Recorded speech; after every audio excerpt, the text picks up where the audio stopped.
ya jawab lain nanti sudah dimasahkan ya sekarang. Jadi ini contoh Quran. Kemudian kembali kepada nama Ar-Rumi ini. Jadi pada satu ketika itu kerajaan yang paling raksasa masa muncul Islam Romawi, 7 abad jayanya, dan Parsi. Nabi Muhammad mengirim surat kepada Raja Romawi dan Raja Parsi.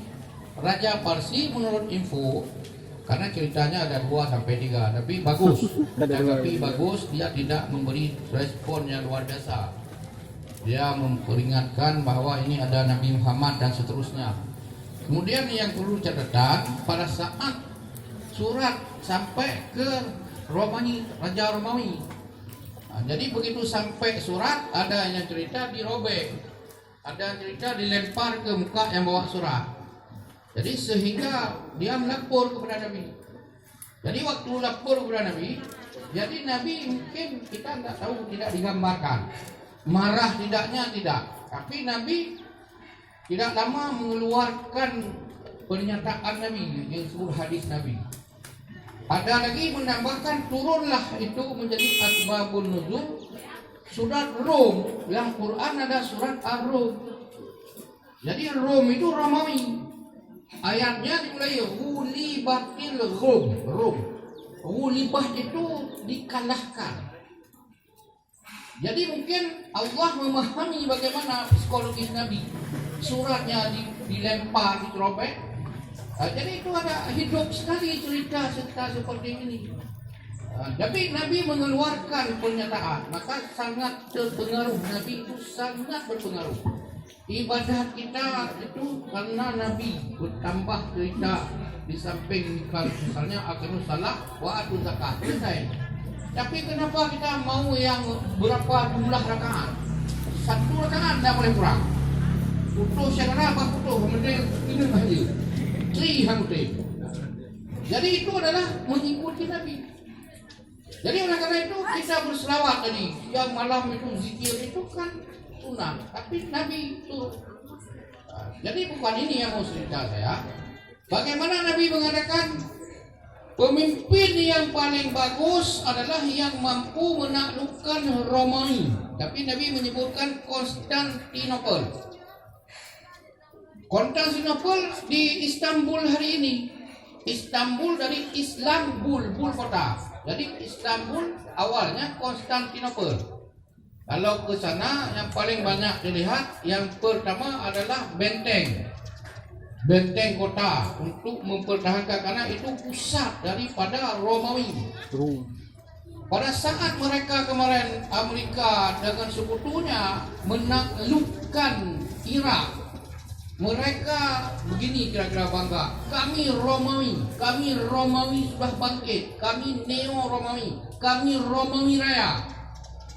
Kalau Romawi dulu setengah Afrika, seluruh Laut Tengah, Eropa semuanya, Asia sebahagiannya termasuk Anatolia atau Asia Kecil atau Ankara sekarang itu di darat di benua Asia.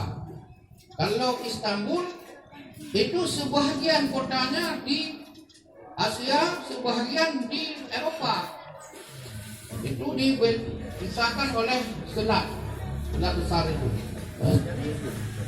Kita mau sampaikan bahwa Romawi dulu adalah setengah Asia, seluruh Eropa. Tapi Romawi hari ini identik dengan Kristen. Dulu juga.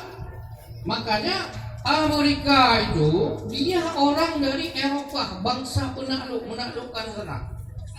Australia itu adalah tahanan-tahanan, orang tahanan jangka panjang dibuang, tak tahu dibuang mana penjahat-penjahat, dibuang ke Australia. Orang itu juga satu pabrik. Jadi watak-watak dulu sampai sekarang. Jadi itu Romawi namanya. Jadi Romawi ini dah Rom ini. Rom ini nanti bahasanya disebutkan ke kawasan yang ditaklukkan itu Turki, Asia Kecil, Turki yang ada sekarang itu adalah Rom. Jadi kalau tadi ada beda pendapat apakah dari Cina atau dari lain, di sini di badatnya ada Empero, itulah Rom itu, tokoh-tokoh orang Rom. Nah, jadi Rom itu Romawi. seperti Moro. Moro itu dari Mor itu di Spanyol. Jadi orang-orang yang di Moro itu kemudian namanya dibawa ke sana. Jadi oleh karena itu awalnya adalah pulau-pulau di sana sampai 90% umat Islam. Jadi orang Portugis waktu melihat dan itu belum ada nama Moro, datanglah orang Portugis, kampung dia di sana sudah dikuasai oleh orang itu. Ditengok ada ibadat, ada pakaian dan semuanya. Ini Mor, dibilang ini Mor lagi, orang yang Muslim yang ada di sana kok ada di sini. Jadi mereka beri nama Moro itu. Jadi dulu ada kerajaan Sulu di sana, ada macam-macam. 90% umat Islam. Karena kelengahan umat Islam seperti kita hari ini, jadi umat Islam di sana sekarang di 9%. Allah. Seperti saya sebut juga kemarin di Singapura, umat Islam 90%, hari ini 6%. Umat Islam Indonesia pada saat baru merdeka itu 90-an%, hari ini 80-an%. Kenapa? Karena kita ya seperti itu tadi, merun contoh merun. Hari ini orang Bali sudah sepakat tekan Google, Gubernur Bali melarang KB. Alasannya mereka tidak, kalau anak dua, mereka rupanya per anak satu entah kentut, anak kedua ada apa lagi kan? Ada imada, ada mada misalnya. Jadi kalau hanya dua, ini apa yang lahir dari anak keempat tiga itu tidak ada lagi yang sempurna. Itu alasan logika yang dicari. Tapi jelasnya mereka tahu mereka sedikit banyak. Kalau boleh seluruh Indonesia orang Bali. Jadi kita tidak paham itu dua anak saja, dua anak saja. Anak-anak saja. Dua anak saja. Dan beberapa ini tadi. Dua anak saja. Jadi ini adalah di sana asal-muasalnya kan. Jadi sudah jelas, jadi tidak berdebat.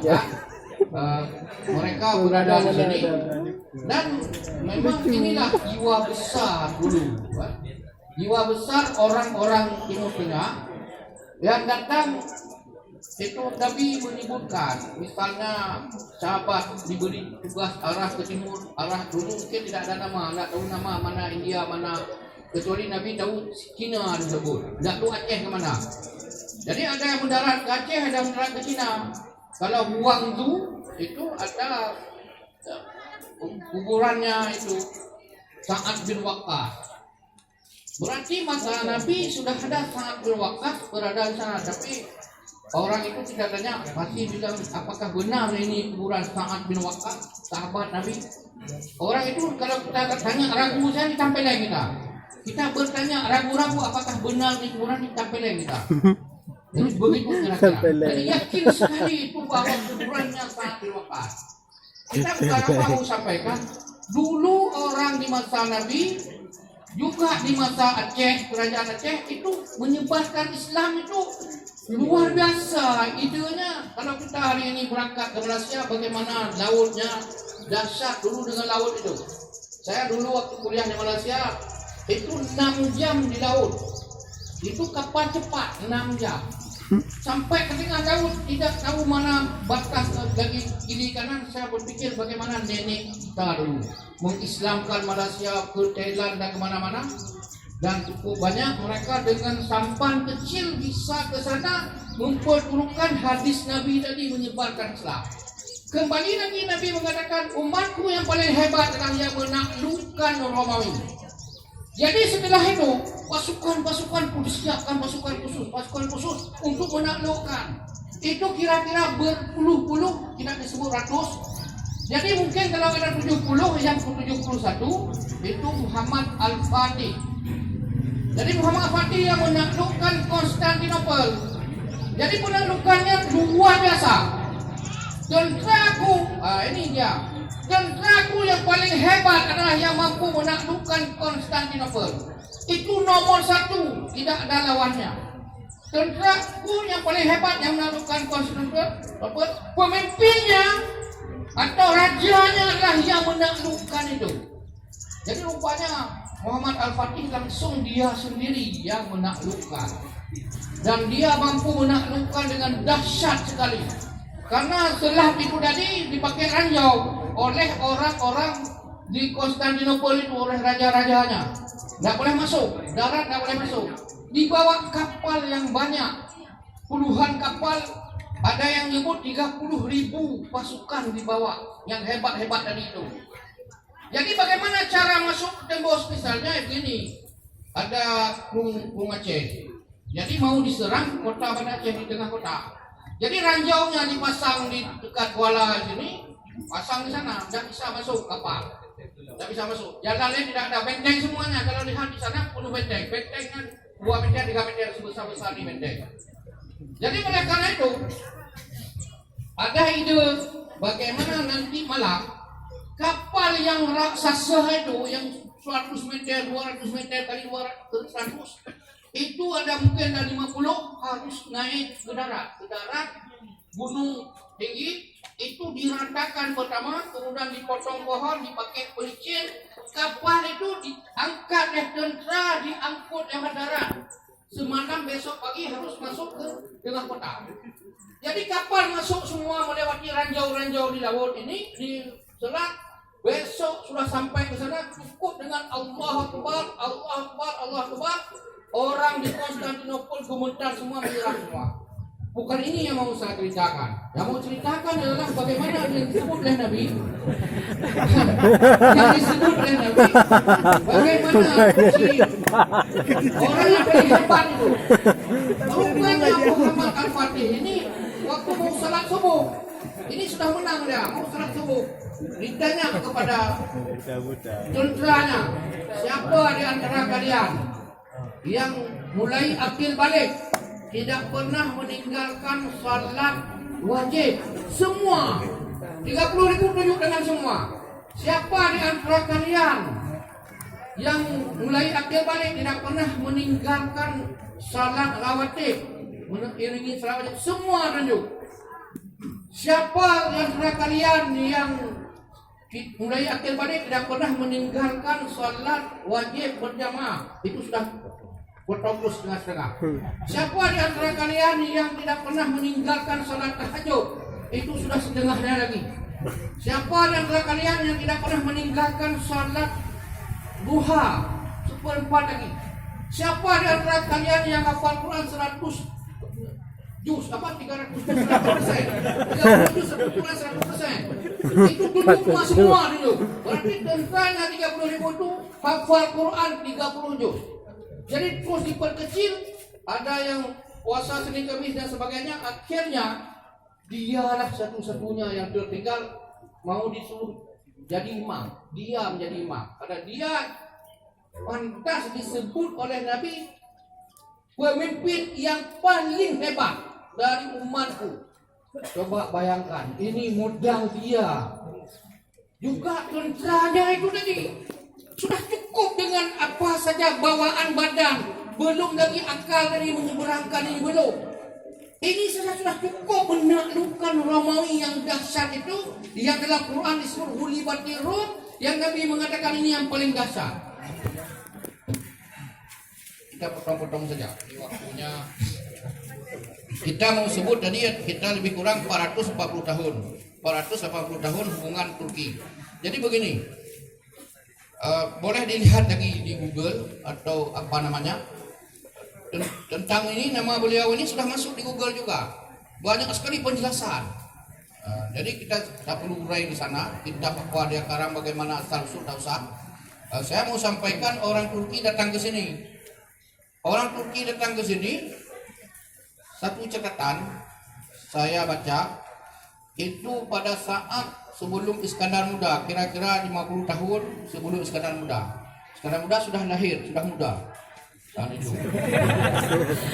Jadi pada masa beliau sudah muda, sudah ada namanya Malahayati. Malahayati dengan calon suami dia ikut akademi militer. Akademi militer di Aceh dibuat oleh kerajaan. 100 orang jenderal Turki yang mengajarnya, instrukturnya jenderal-jenderal Turki 100 orang. Dahsyat sekali itu.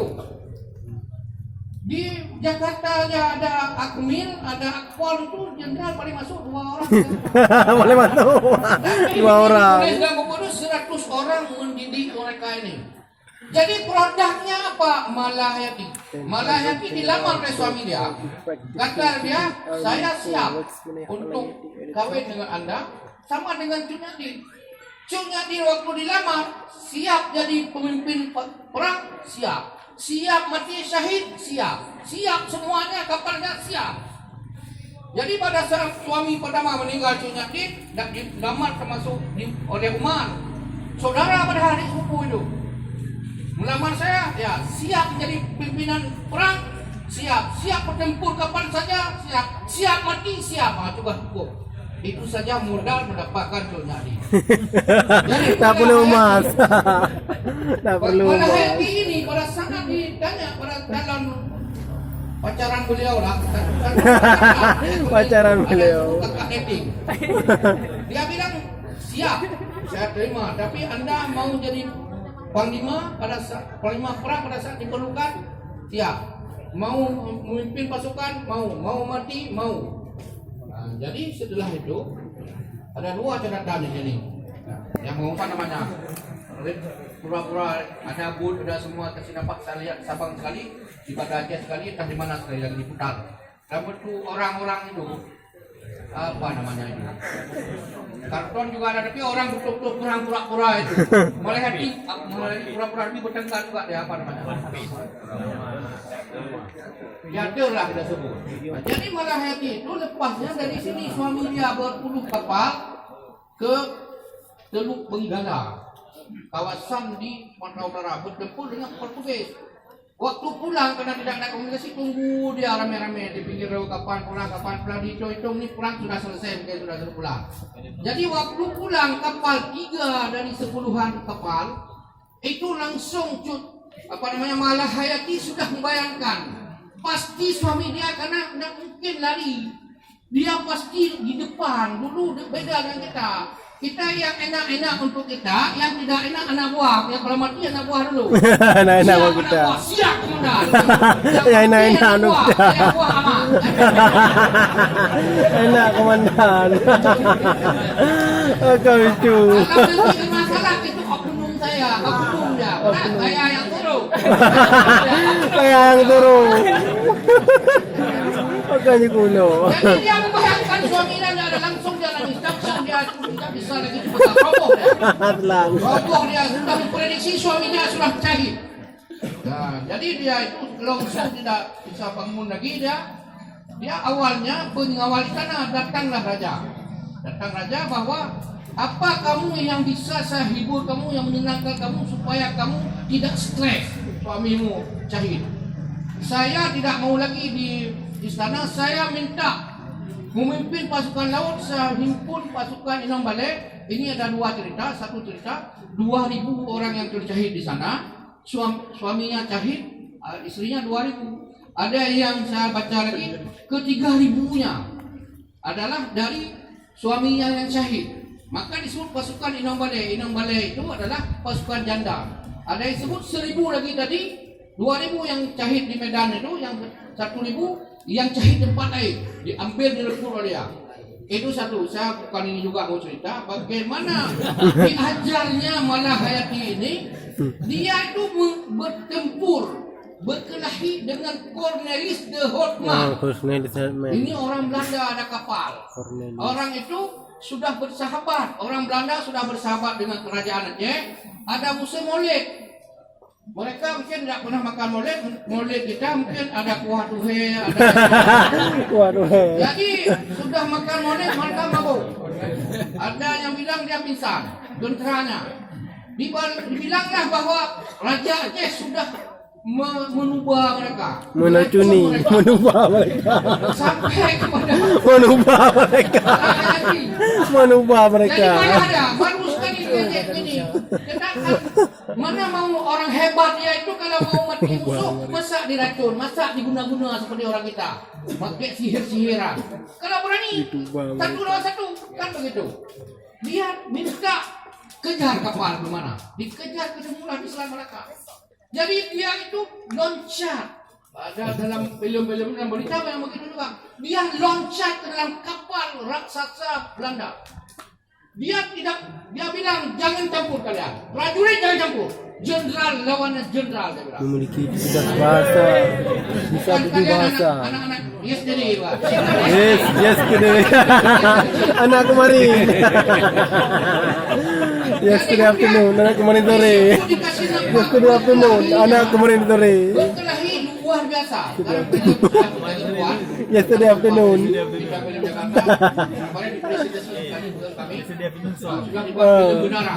Jadi berkelahi benaran dengan jenderal.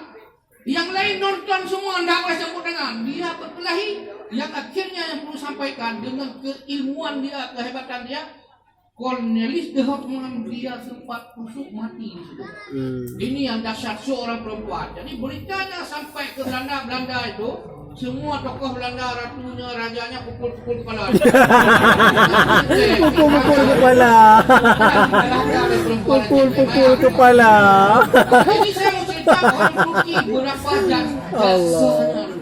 Jadi bagaimana Turki bisa datang ke sini? Turki dulu kita begini. Nabi inilah orang hari ini aneh, saya heran tengok apa maksudnya kita ini juga. Itu kalimat tauhid hari ini dibenci, diusir, penjaranya dihabisi, dicaki maki, bahwa bendera la ilaha illallah itu dianggap radikal, disebut ISIS. Padahal dia mau kalau mati tolong ingatkan saya, nak saya bisa ucapkan husnul khatimah la ilaha illallah. Bilang saja sama mereka, apa kamu jangan mau mati dengan la ilaha illallah, silahkan. Dan dibenci itu kemana-mana Allah itu aneh, itu luar biasa. La ilaha illallah paling dahsyat itu dalam berbagai aspeknya, penting mahal.